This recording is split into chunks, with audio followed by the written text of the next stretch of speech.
చాలామంది వాళ్ళు multiple tasking చేస్తున్నారనే భ్రమలో ఉంటారు. ముఖ్యంగా కార్పొరేట్ కంపెనీస్‌లో చాలామంది ఈ మల్టిపుల్ టాస్కింగ్‌కి అంటే ఒకేసారి చాలా పనులు చేయడం అనేది అదొక మంచి స్కిల్‌గా భావిస్తారు. కానీ స్టడీస్ ఏం చెప్తున్నాయంటే వాస్తవానికి మన మైండ్ అనేది ఒక పని నుంచి ఇంకొక పనికి ర్యాపిడ్‌గా, ఫాస్ట్‌గా తనను మరల్చుకోగలదు గానీ ఒకేసారి చాలా పనులు చేయడం అనేది చాలా తక్కువ పాసిబిలిటీ ఉందనేది స్టడీస్ చెప్తున్నాయన్నమాట.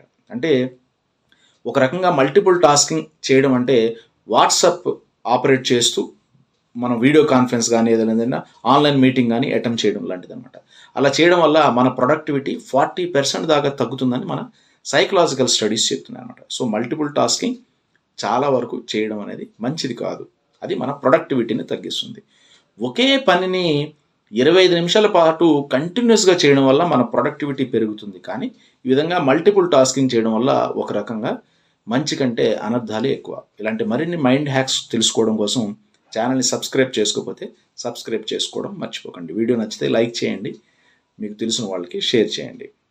సబ్స్క్రైబ్ చేసుకున్నారు కదా! నమస్తే.